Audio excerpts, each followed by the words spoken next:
Isa na namang napakagandang pagkakataon ang ibinigay sa atin ng ating mahal na Diyos upang muli tayong dumako sa ating sinusubaybayang programang Sa Oras ng Pag-aaral. Ako po si Pastor Jose Zabat Jr., ang inyong makakasama sa ilang mga minuto ng pag-aaral at kasama din natin si Pastor Nestor Ilioma, ang ating tagapagturo sa Manila Adventist College. Pastor, kamusta po? Pastor, ang ating programa ay patuloy na nagiging pagpapala sa maraming mga sumusubaybay at nais nating batiin ang mga kapatid na yaon. Ako'y naroon sa San Pedro Adventist Center nitong nakaraang Sabat at pinagdiwang nila ang kanilang ika-31 anibersaryo ng Iglesia. At karamihan sa mga kapatid ay pumapatnubay at sinusundan ang series ng pag-aaral na ating ginagawa rito sa Hope Channel. At tayo natutuwa ng ating pag-aaral ay nakakatulong ng malaki sa ating mga tagapagturo, sa ating mga lokal na iglesia, at ganoon din sa mga iba't ibang mga taga-subaybay sa iba't ibang lugar. Hindi lamang dito sa Pilipinas, kundi maging sa mga nasa ibang bansa na siyang nagbibigay ng kanilang pasasalamat at ganoon din ng mga mapakagandang mga salita ng inspirasyon. So kaya kami po ni Pastor Ilioma ay nagsasabing maraming salamat sa inyong patuloy na pagsubaybay at maligayang pagbatiho sa inyong lahat. Tayo po ngayon ay dadako na sa ikatlong serye ng pag-aaral dito sa Aklat ng Hope. Atin pong pag-aaralan kung paanong ang dakilang tunggalian ay naglaro sa buhay nitong si Job at ang pagpapahiwatig ng buhay ni Kristo sa gitna ng sakit at pagdurusa. Kaya nga ang title ng ating pag-aaral ngayon, Pastor, natakot ba si Job sa Diyos para sa wala?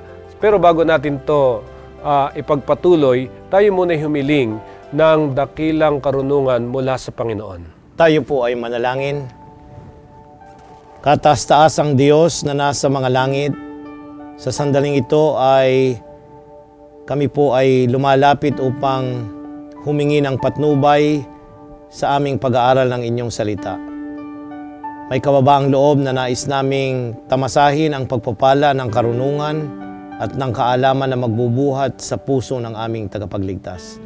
Panginoon, inyo po kaming patnubayan. At ang pagtalakay ng inyong salita ay magkakaroon ng bisa na baguhin ang aming mga buhay. Amen. At hamunin kami na magtapat hanggang sa wakas. Nawa ang pag-aaral sa buhay ni Job sa quarter na ito'y maging pagpapala hindi lamang sa mga kapatid sa loob ng iglesia kundi sa iba pang mga sumusubaybay na dumaranas ng mga kahirapan at pagsubok sa araw-araw. Pag itatagpo ninyo ang aming pananampalataya sa masalig na pundasyon at yun ay ang aming Panginoong Hesus. Amen. Ingatan kami na huwag magkasala sa pagpapahayag ng inyong salita. Hinihiling namin ang lahat ng ito sa matamis sa pangalan ng aming Panginoong Hesus. Amen. Nakakakuha naman ng atensyon itong title ng ating pag-aaral, Natakot ba si Job sa Diyos para sa wala? Ayan. Kaya maganda itong subaybayan natin, mga ginigilo naming mga taga-subaybay. Subalit atin pong tingnan itong susing talata na ginamit dito sa ating pag-aaral na ito'y masusumpungan sa Job Kapitulo 2 talatang 10. Sabi dito, ngunit sinabi niya sa kanya, ikaw ay nagsasalita na gaya ng pagsasalita ng hangal na babae. Ano? Tatanggap ba tayo ng mabuti sa kamay ng Diyos at hindi tayo tatanggap ng masama? Sa lahat ng ito ay hindi nagkasala si Job ng kanyang mga labi. Narito, Pastor, ang talatang 10 ng Kapitulo 2 ng Job ay ang pangungusap na binitawan ni Job na isang sakdal, matuwid, natatakot sa Diyos at lumalayo sa kasamaan. Yun yung description sa kanya, Pastor. At dito ay nagsalita siya sa kanyang may bahay. Ang kanyang katugunang ito ay hindi para lapastanganin ang kanyang asawa.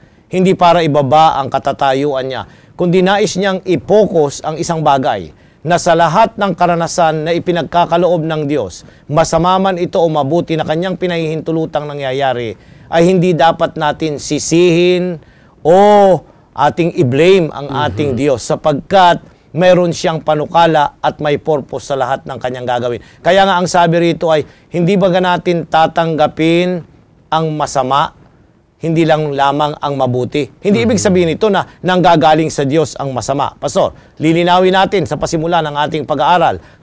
Ang mga nangyayaring masama ay pinahihintulutan ng Diyos. Hindi siya ang nagbibigay nito.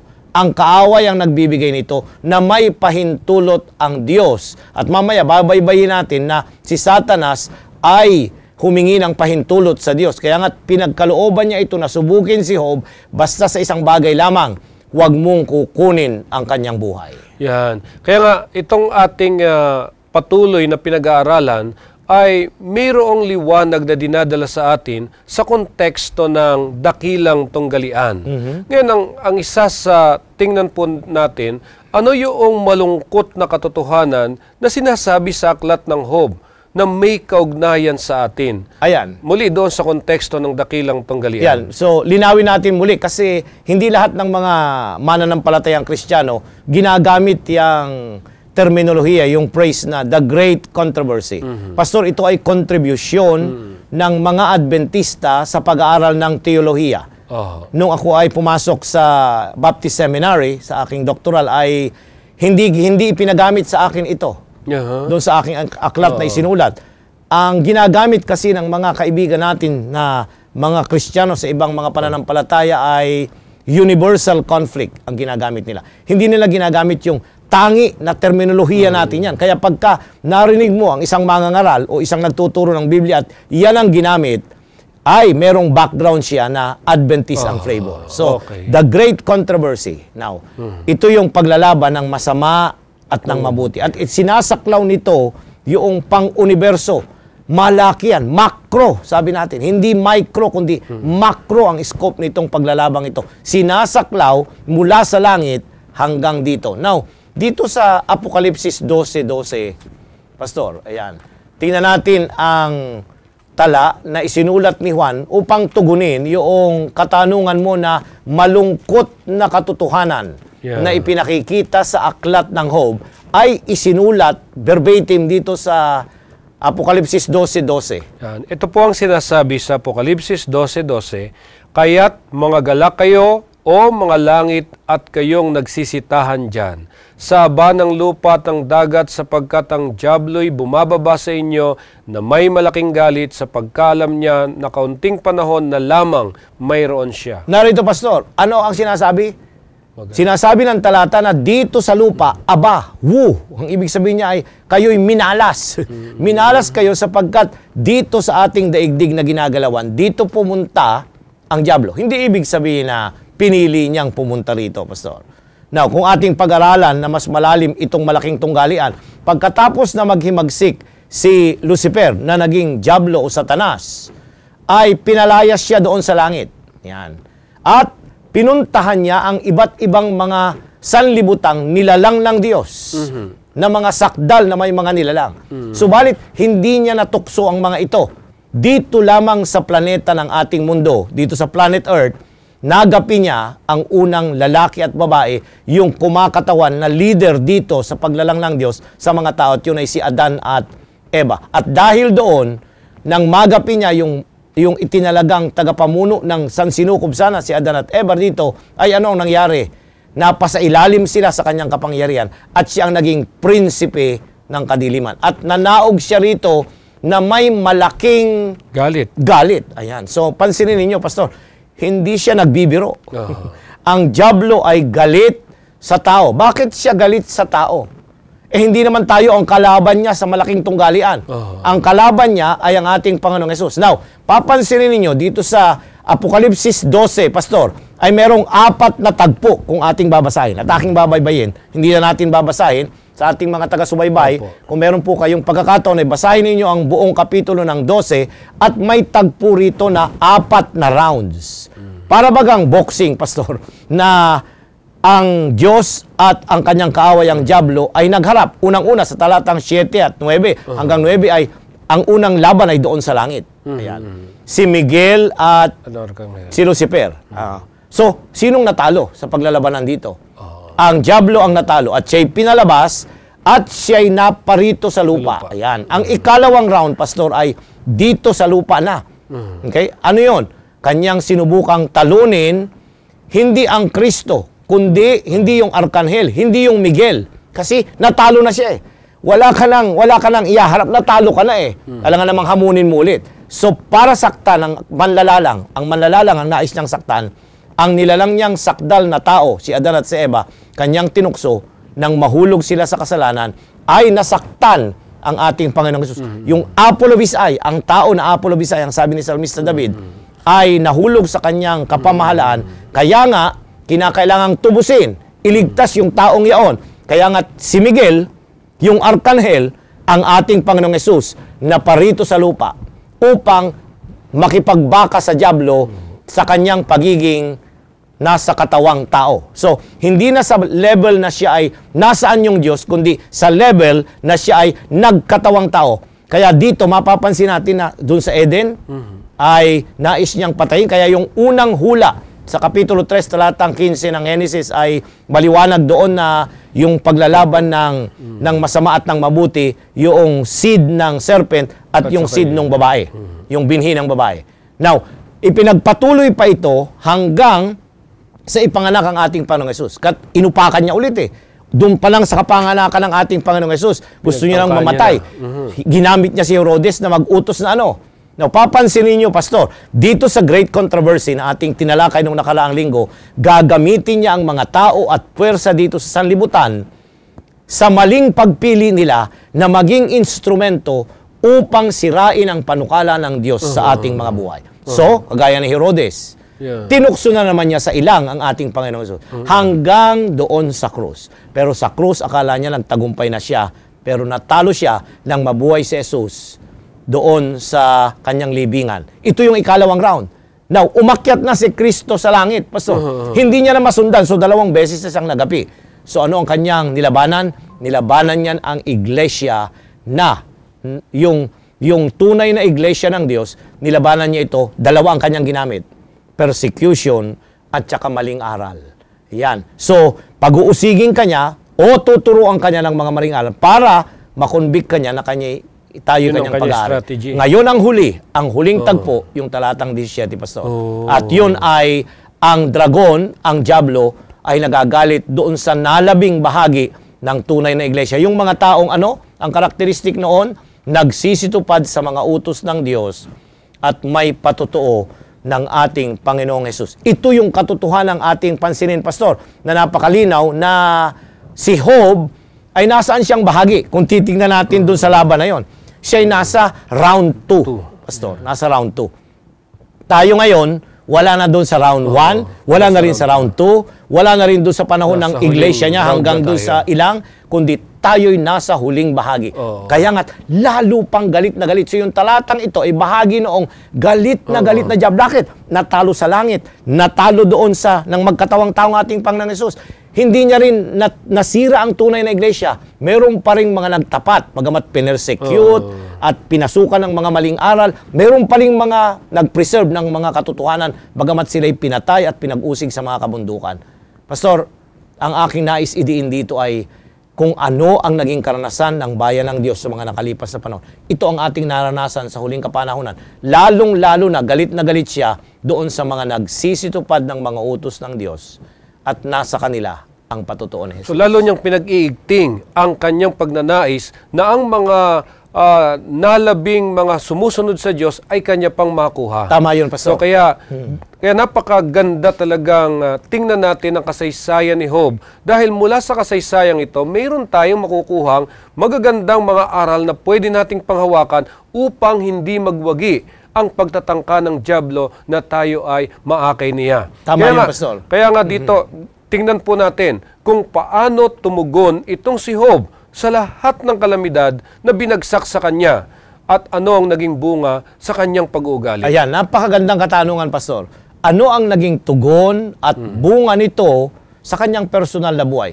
Balikan natin ang Job, Kapitulo 1, Pastor. Job, Kapitulo 1, ang talata ay 20 hanggang 22. Nang magkagayoy bumangon si Job at hinapak ang kanyang balabal at inahita ng kanyang ulo at nagpatira pa sa lupa at sumamba. At sinabi niya, hubad akong lumabas sa bahay bata ng aking ina at hubad na babalik ako roon. Ang Panginoon ang nagbigay at ang Panginoon ang nag-alis. Purihin ang pangalan ng Panginoon. Sa lahat ng ito ay hindi nagkasala si Job na inari mangmangmang ang Diyos. Ayan, pansinin mo, Pastor, napakaganda. Makikita natin na ano ang mga trahedya. Baybayin natin yung mga trahedyang nangyari sa kanyang buhay. Unang-una, namatay ang kanyang mga anak. Lahat sila, Pastor. Wala. Hindi lamang isa. At ang kanilang mga bahay, pati yung mga ari-arian nila, napasama nung gumuho yung kanilang tahanan. Wala na sigurong mas mapait na karanasan kaysa dun sa mawalan ng yung ang isa masyadong stressful na. Sa pag-aaral ng stress ay yung mawala ng asawa ang pinakamataas na stressor sa karanasan ng tao. Ito hindi lamang isa ang namatay na minamahal niya, kundi 10 ang namatay sa kanya. Ay kung talagang ang tao ay beyond, meron yung measurement ng stress na pag hindi na kaya ay masisiraan ng bait ang tao dahil hindi niya na makaya ito sa kanyang sariling buhay. Pero papansinin niyo, naging matatag si Job dito. At pansinin niyo, Pastor, ang kanyang naging response. Una, siya ay talatang 20, natural na reaksyon ng tao yung magdalamhati. Now, tingnan niyo yung kanyang pagdadalamhati dito. Bumangon, hinapak ang kanyang balabal, at inahitan ang kanyang ulo. Ito po yung style ng mga taga Middle East at panahon ng mga Bible times. Pag sila ay nagdadalamhati, pinapalitan yung kanyang damit, o kaya hinahapak ito, inahitan ang kanilang mga ulo, at talagang ipinapakita kung gaano yung kanilang pagdadalamhati sa nangyaring pagkawala ng kanyang mga mahal. Subalit, merong karugtong yung talata doon, Pastor. Nagpatira pa sa lupa At sumamba. Alam ba ninyo, Pastor, na ang pinakamabuting response in times of pain, suffering, and calamities is, ang sumamba sa Panginoon. Ayan. Dahil doon matatalo ang kaaway, Pastor. Kasi ang gusto niya, sumpain mo na ang Diyos. Ang gusto niya, sisihin mo ang Diyos. Ang gusto niya ay, huwag ka lang magtiwala. Sapagkat yun ang nais niyang mangyari sa atin. Pero napakaganda ng idinidiin ng leksyon, Pastor, na pag dumarating ang ganitong mga karanasan sa ating buhay, purihin natin ang Panginoon kahit hindi natin naunawaan ang mga bagay na nangyari. Meron pang dagdag. Sa talatang 21, ang sabi doon ay, hubad akong lumabas sa bahay bata. Napansin niyo, kinilala niya, Pastor, na hindi yung mga ari-arian ang mahalaga. Kinilala niya na ito na nang siya ipanganak, wala siyang dinala sa mundong ito, wala rin siyang madadala. Gusto kong tingnan ninyo yung sulat ni Apostol Pablo, Pastor. Sa 1 Timoteo 6, ang talata ay 7. Ito yung angkop dun sa pangungusap ni Job dito sa Kapitulo 1, talatang 21. Pansinin mo ang 6:7, Pastor, ng 1 Timoteo. Sapagkat wala tayong dinalang anuman sa sanlibutan at wala rin naman tayong mailalabas na anuman. Narito, Pastor, ang pangungusap. Talagang ang iyong sarili wala. Di ba nang ipag-ipinanganak ang bata, may damit ba siya?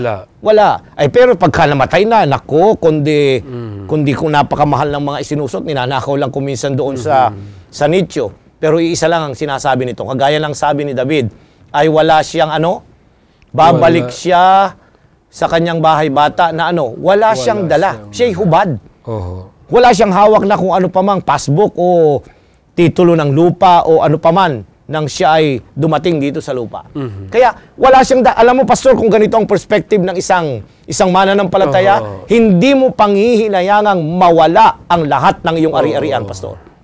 Samantalang tayong naghihirap man o pinagtrabahuhan man natin ito. Bakit? Kasi na nang ikay magsimula, pinahiram ka ng buhay, wala kang pag-aari, Pastor. Pero pag namatay ka rin, meron ka ba? Kahit na gaano pa kalaki ang musolyum na dadalhin mo, walang mangyayari ang mga bagay na yan. At sa banda, ano ang naging niya, tugon? Pinuri niya ang pangalan ng Panginoon. Ang pangalan ng Panginoon. Gusto ko yung summary statement sa talatang 22. Sa lahat ng ito ay hindi nagkasala si Job. Ang tanong mo kanina, ano ang naging resulta? Ayan, ang resulta, Pastor, lalo siyang nagsumamba, lalong nagpuri, at lalong hindi siya nagkasala. Ito ang gusto ng Diyos na mangyari. Pag dumarating ang ganitong mga calamity sa atin, Pero talagang kuminsan ay madaling talakayin, Pastor, pero mahirap na gampanan. Ikaw, ako. Alala ko nung ako'y bagong manggagawa, ay ako'y nakadistino sa Dagupan City. Ako ang intern. Ang aking senior pastor ay si Pastor Aher. Ay nalunod ang kanyang anak sa isa sa mga dalampasigan doon. At ilang araw bago ito nakita na namagana, bloated na. At nung ito'y nakaburol na, siya isang manggagawa, mas senior siya.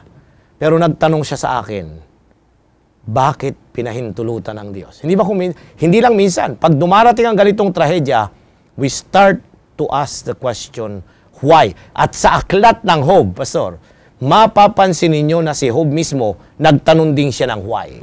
At sa bandang huli ng ating pag-aaral, alam nyo, nung aking sinusubaybay itong ating pag-aaral, ay hindi sinagot ng Diyos ang tanong na why. Alam mo kung anong kanyang naging katugunan?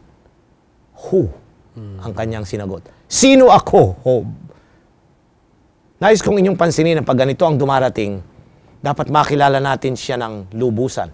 Hindi natin mapupuri, hindi natin masasamba, at hindi tayo magkakasala sa kanyang banal na pangalan kung kilalang-kilala natin yung nagpapahintulot na mangyari ang mga bagay na ito sa ating buhay. Kaya napakahalagang maunawaan itong mga aral na tinuturo sa buhay ni Job, na totoong ito yung nangyayari sa ating kapanahunan ngayon. Napakaraming mga tao ang nagdurusa na nagtatanong bakit ito pinahihintulutan ng Diyos.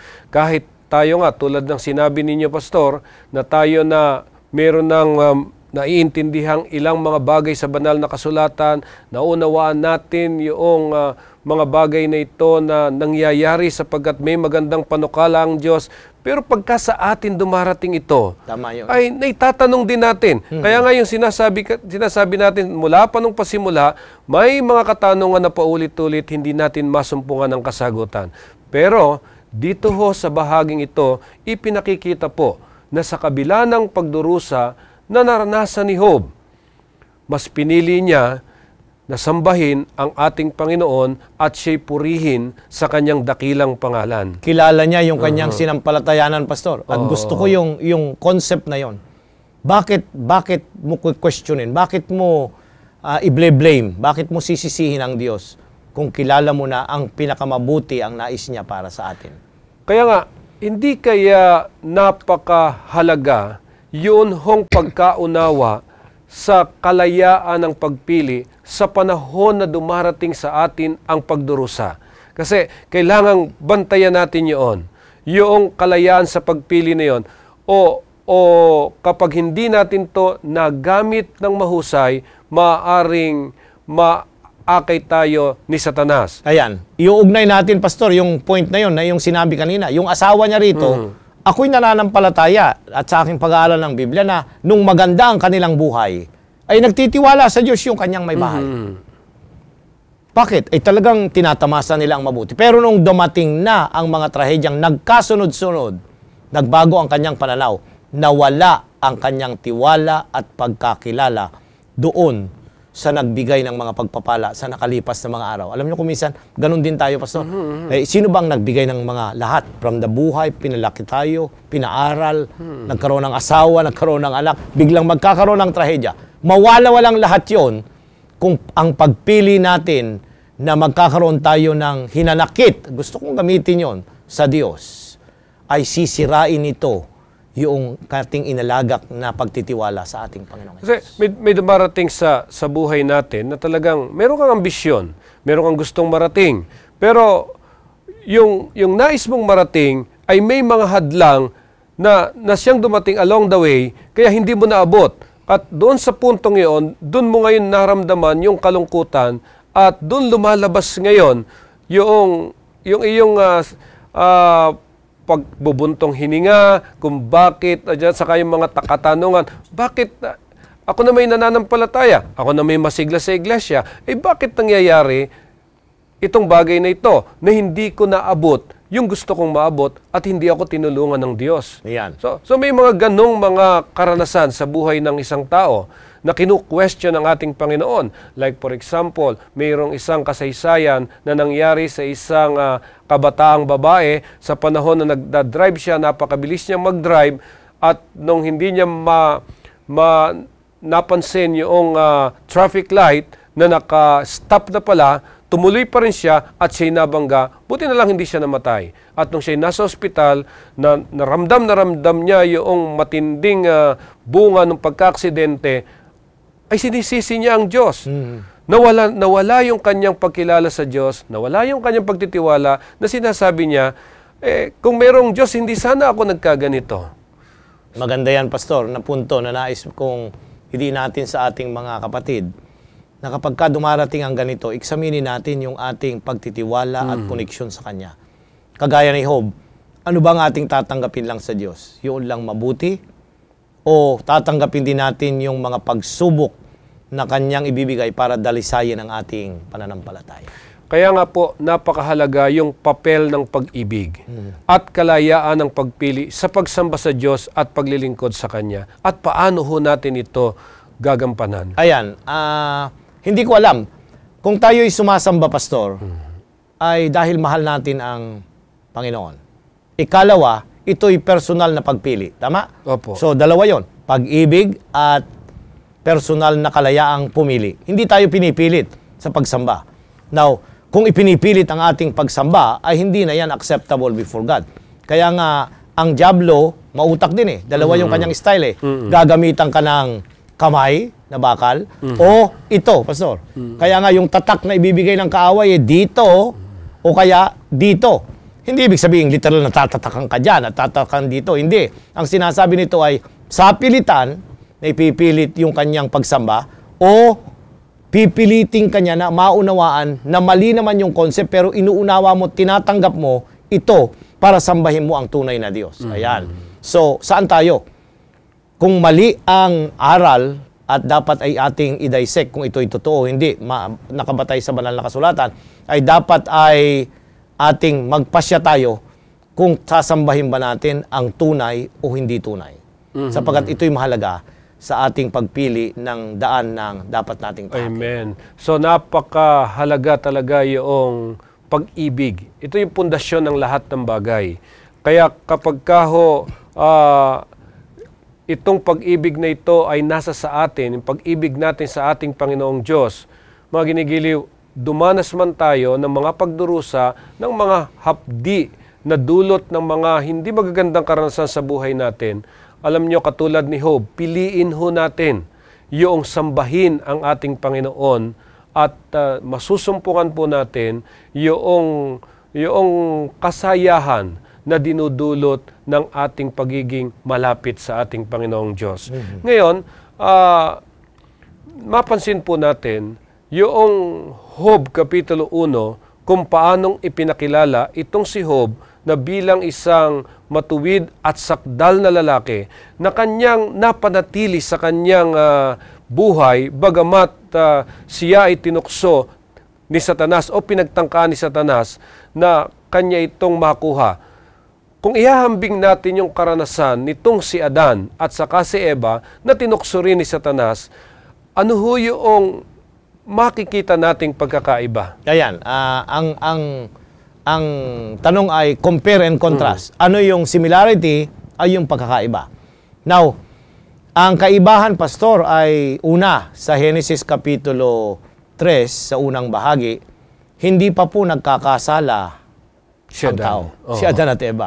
Dito sa Job, apektado na sila ng kasalanan. Ayan. So, may kaibahan. Okay? Mas bintahe o nakakahigit yung Adan at Eva kasi wala pa silang naranasang kasalanan. Ito ay naranasan na sila. Meron ng inklinasyon na gumawa ng at pumili ng hindi tama si Job. Nasa environment na siya na ang ikalawang comparison dito, Pastor, ay ang Adan at Eva, nasa environment sila na sakdal. Hindi sira ang kanilang sanlibutan, hindi magulo. Pero dito sa Job Kapitulo 1, isa nang magulo. Magulo na ang sanlibutan. Diniscuss na natin yan sa pasimula ng ating pag-aaral. Now, ano pa ang kaibahan na ating mapapansin? Pero, dito, nagsasalita ang Diyos. Kay Job ay nakakausap nila, ay sa Adan at Eva, nakakausap nila. Dito, most likely, siguro ay ang Panginoong Diyos ay nagpaparamdam. Pero hindi nila directly na nakakausap dito. Pero alam niya na meron sila. Pareho silang may tiwala sa Diyos. Papansinin mo yan, Pastor. On the basis na yung isa'y pinagpapala, nasa magandang kondisyon sa halamanan ng Eden. Ito naman, pinagpala rin, marami siyang mga ari-arian, maligaya ang kanyang sambahayan. Kaya nga, pantay sila doon sa ground na yun na pwede nilang purihin ang Panginoon. Kaya pumasok sa aking isipan, dahil dito sa kasaysayang ito nila Adan at ni Eva at ni Job, yung bang ginagamit ng mga tao na dahilan pagka sila'y nagkasala, pagka tayo nagkasala, minsan nasasabi, ay tao lang ako. Ayan. Yan, yung mga excuses. So, ngayon napakaliwanag nito. May kaibahan, ano? Na binanggit ninyo. Kasi ito yung kay Adan, hindi pa sila nagkakasala, pero si Job, namumuhay na siya nakikita niya na yung bunga ng kasalanan sa kanilang paligid. Pwede rin siyang maging kagaya na nila. Pero pinili niya ang mamuhay na matuwid sa harapan ng Diyos. So, hindi mo pwedeng gamiting excuse na dahil tayo ay tao lang, mahina ako, madaling matukso. So, ito ay nakadepende na lang doon sa iyong paraan ng pagpili. Tama yun, Pastor. Kung sinong kapangyarihan ang iyong susundin, kung ang kapangyarihan ng Diyos o kapangyarihan ng kaaway. Ngayon, ako interesado dito sa asawa ni Job. Kanina nabanggit natin ang asawa ni Job. At ipinakilala ito dito rin sa aklat na ito na sa kwento na sinaysay din ni Moses. Ayan. Basahin natin, Pastor, ang talatang 3 hanggang 9. Pansinin natin ang ilang mga paghahambing na ginawa ni Moses sa Diyos at kay Mrs. Job. At sinabi ng Panginoon kay Satanas, iyo bang pinansin ang aking lingkod na si Job, sapagkat walang gaya niya sa lupa na sakdal at matuwid na lalaki na natatakot sa Diyos at tumihiwalay sa kasamaan at siya'y namamalagi sa kanyang pagtatapat. Bagaman ako'y kinilos mo laban sa kanya upang ilugmok siya ng walang kadahilanan. At si Satanas ay sumagot sa Panginoon at nagsabi, balat kung balat, oo, lahat na tinatangkilik ng tao ay bibigay dahil sa kanyang buhay.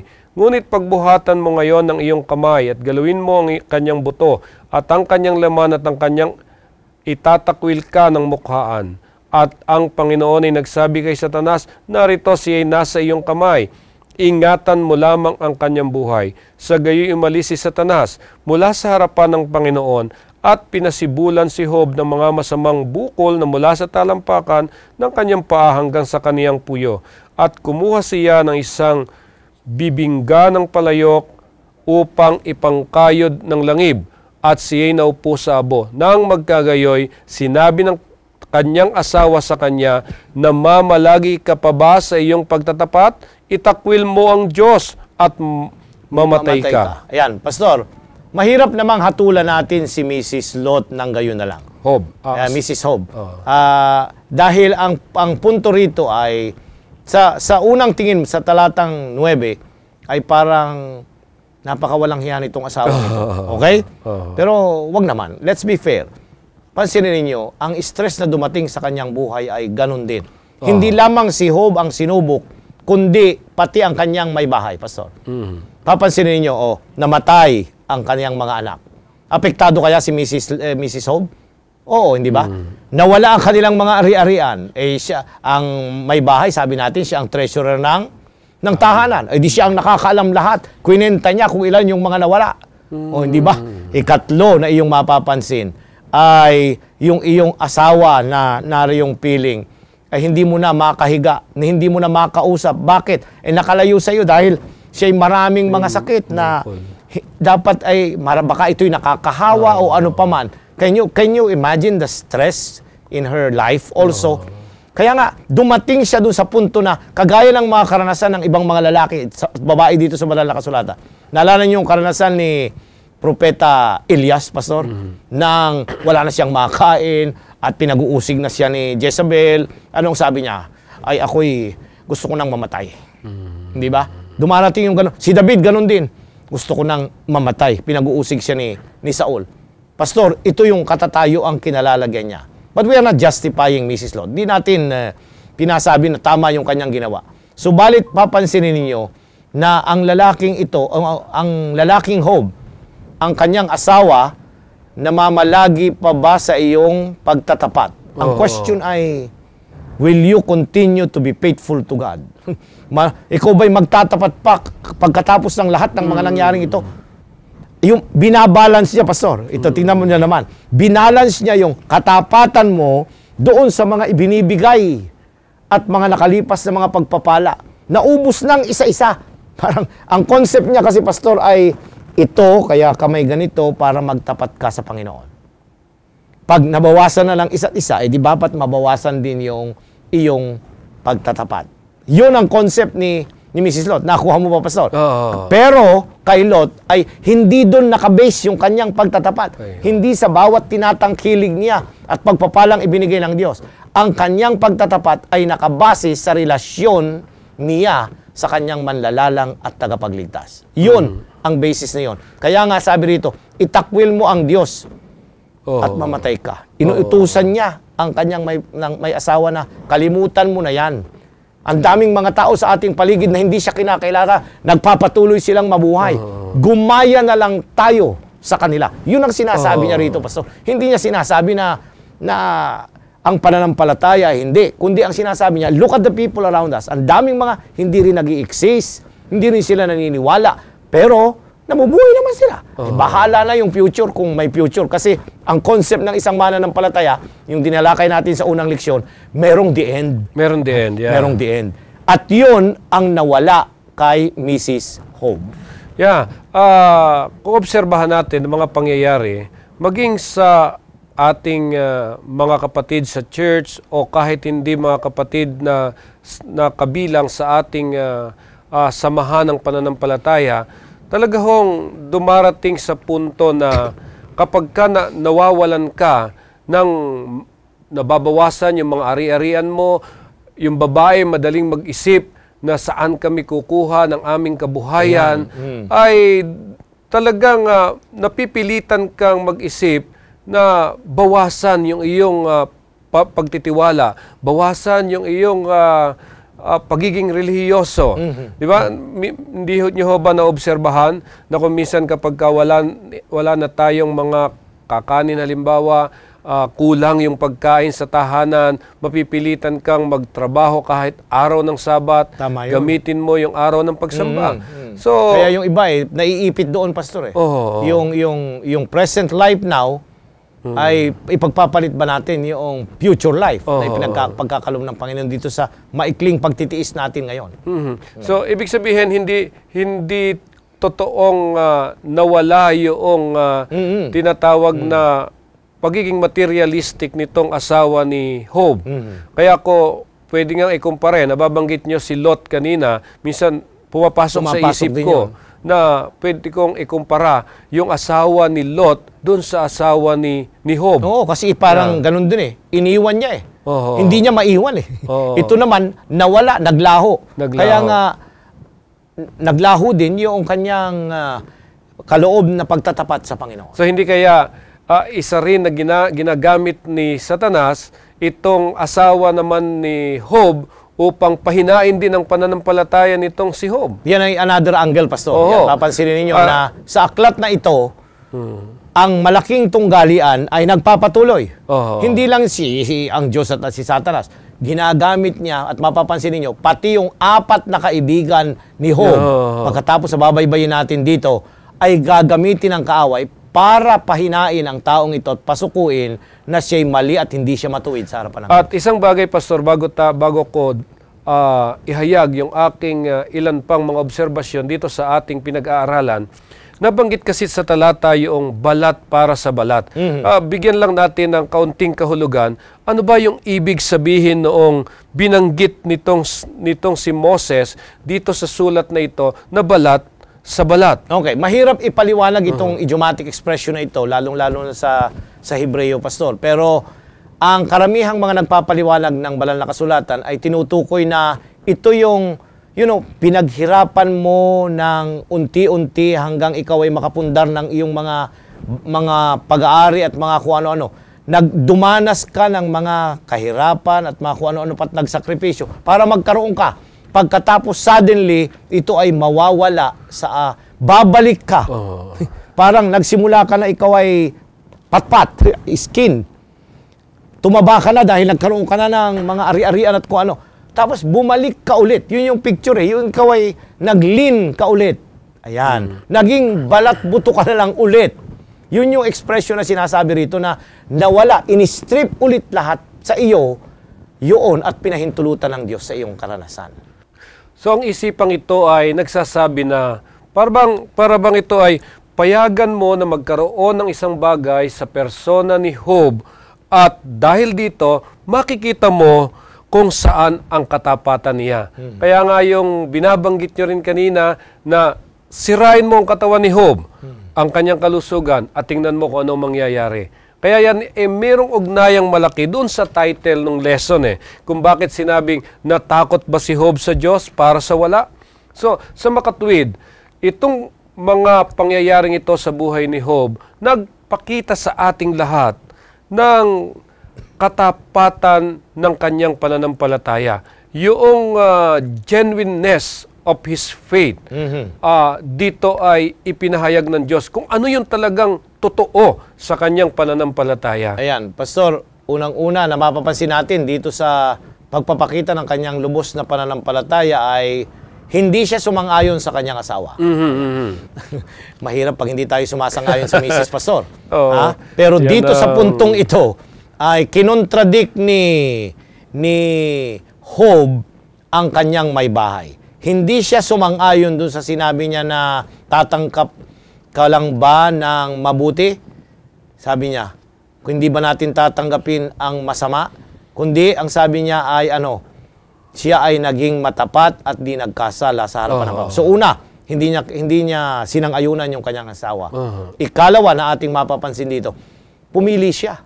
Pwede siyang sumang-ayon at pwede niyang gawin yung mungkahin ng kanyang may bahay, di ba? Pwede niyang piliin nyo na isumpain mo na ang Diyos at mamatay ka na. Para matapos na yung iyong paghihirap. Hindi. Ang sabi niya, sige. Bakit?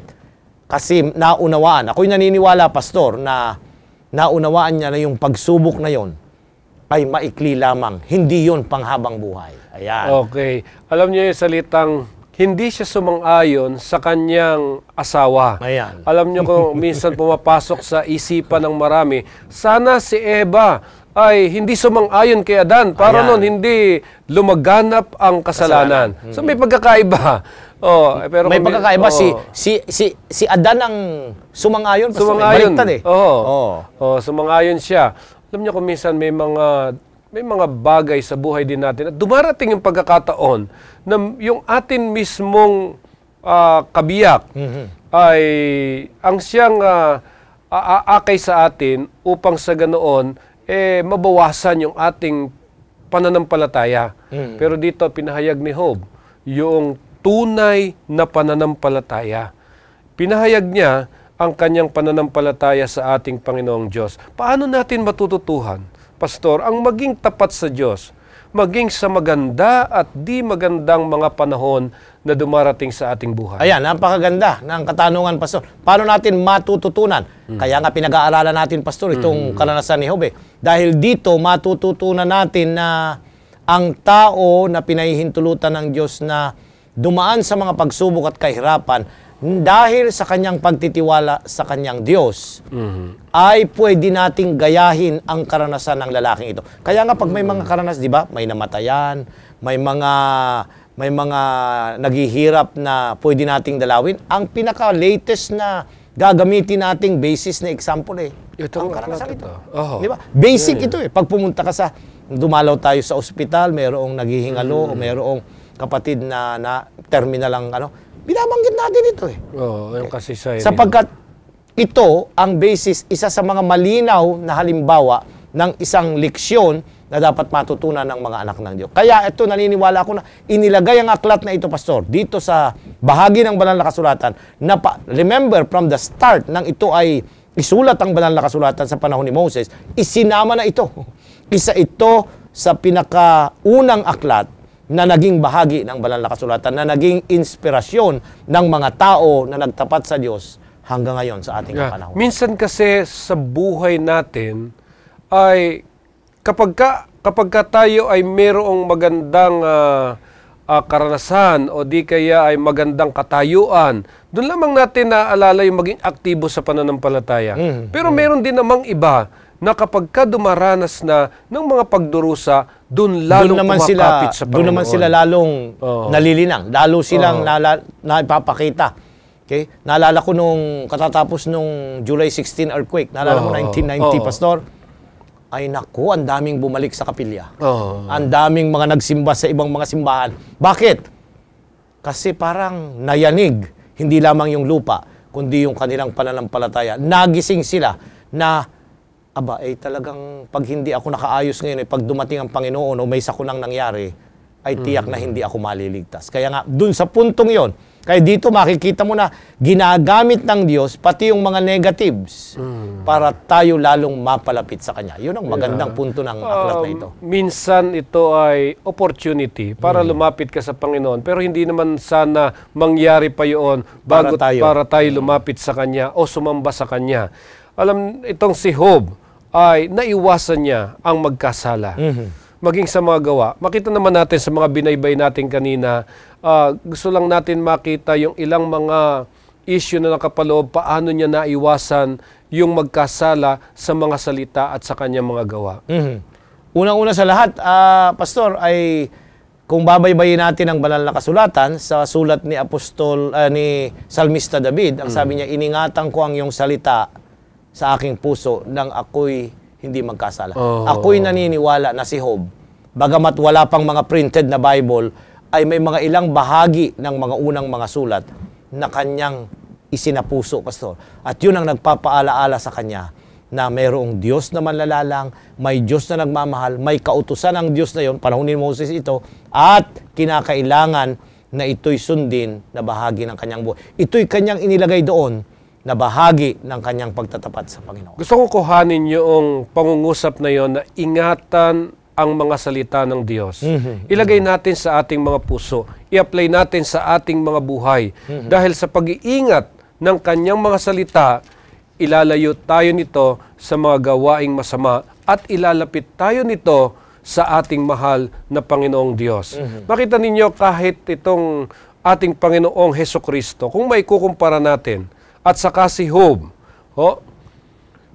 mayroong lugar na sila kapwa hindi nagkasala sa mga salita at gawa. So ano ho yung mga lugar na masasabi nating talagang wala tayong masusumpungan naging pagkakasala nila sa mga salita at gawa? Unang-una sa lahat, pagka sila ay natutukso, Pastor. Yan. So, kagaya nito kay Job, tinukso din siya ng kanyang may bahay. Tinukso rin siya na itakwil ang Panginoong Diyos. Alam mo, Pastor, mas maganda na tayo'y tumahimik sa ganitong mga panahon.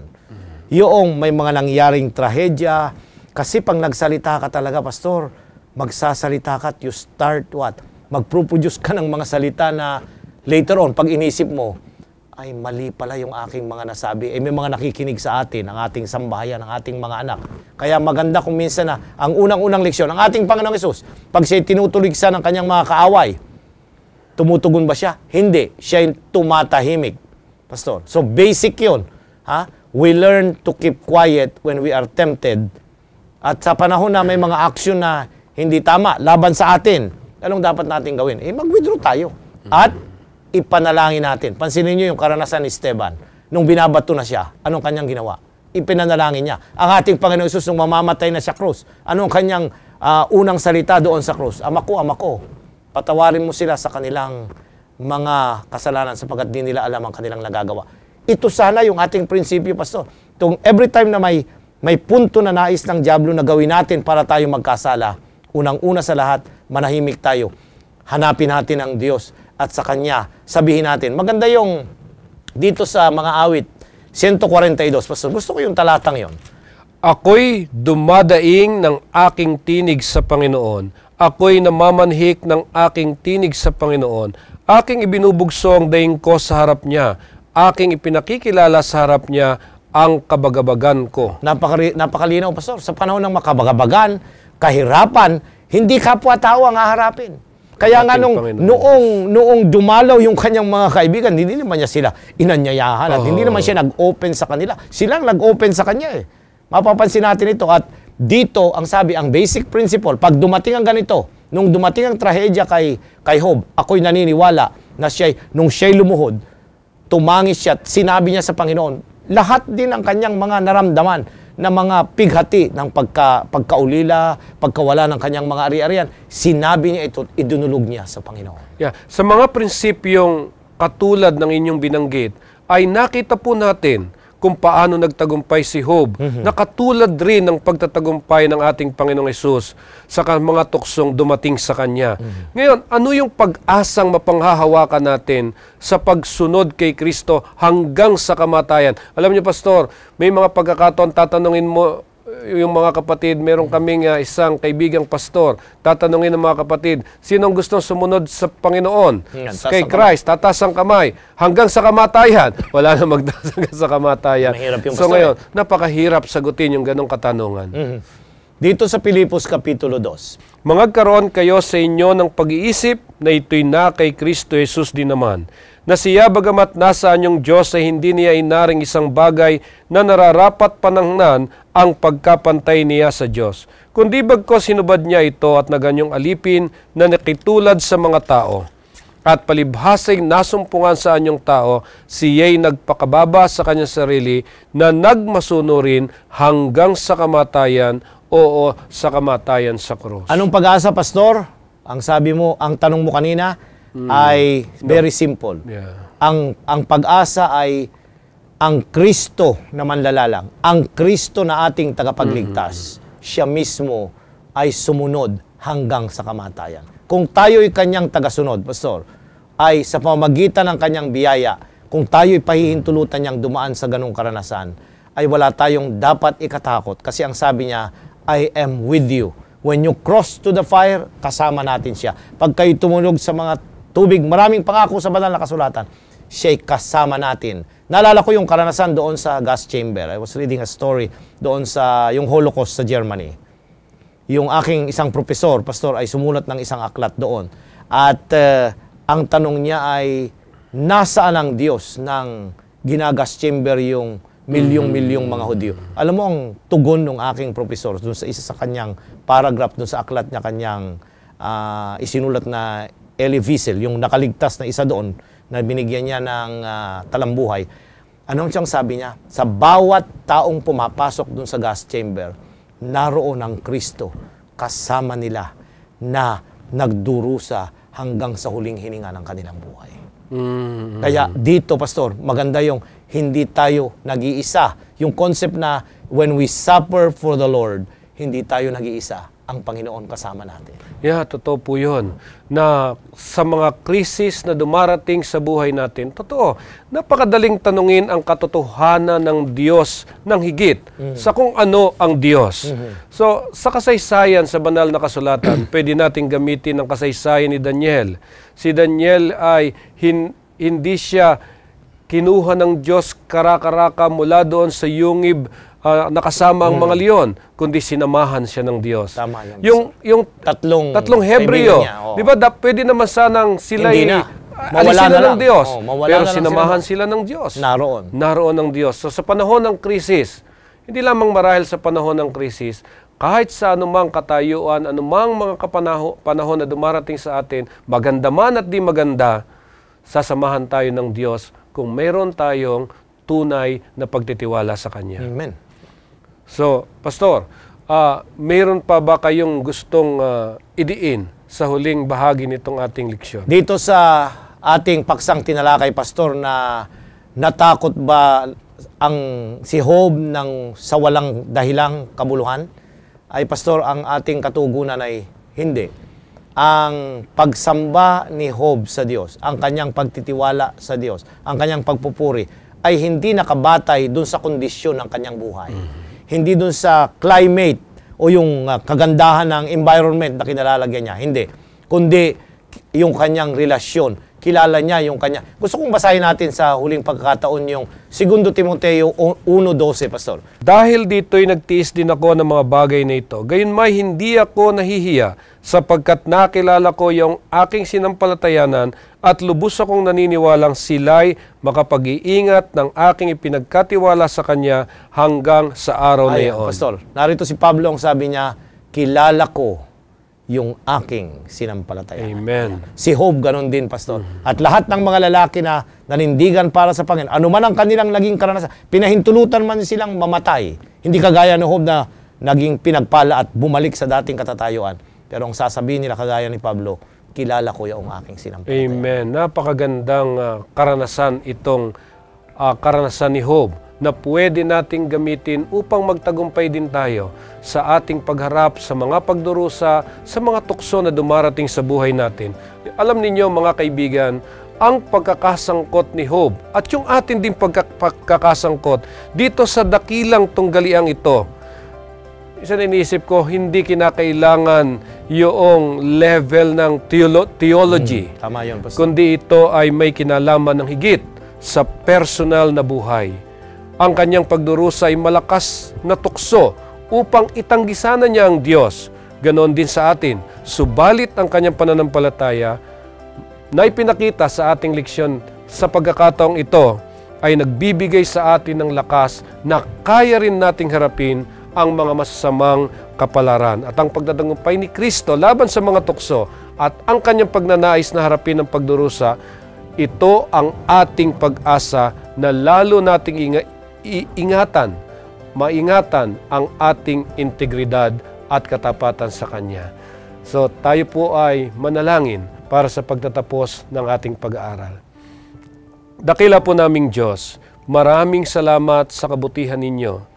Muli ninyong ipinakilala sa amin ang napakagandang leksyon na makukuha namin mula sa kasaysayan nitong si Job. Panginoon, katulad niya, siya ay nagtagumpay. Sana'y bigyan niyo rin kami ng kapangyarihan, ng kalakasan, at patuloy niyo kaming samahan sa pagtatagumpay laban sa mga pagdurusa, laban sa mga tukso na dumarating sa buhay namin.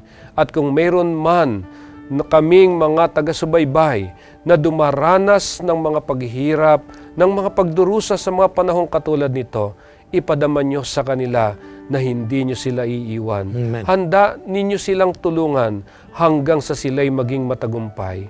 At ito'y matutunan nilang pagtiwalaan ang inyong mga pangako. Pagpalain ninyo ang bawat isa sa amin. Ito po ang aming hiling sa pangalan ni Jesus. Amen. Amen. Muli po nagagalak kaming pasalamatan kayo sa pakikisama sa amin sa ating pag-aaral na naisagawa. Kaya po, nais kong muli kayong anyayahan. Ako po si Pastor Jose Sabat Jr. at si Pastor Ilioma na nag-aanyaya at nagsasabing sumagana nawa ang inyong pamumuhay. Maraming pong salamat.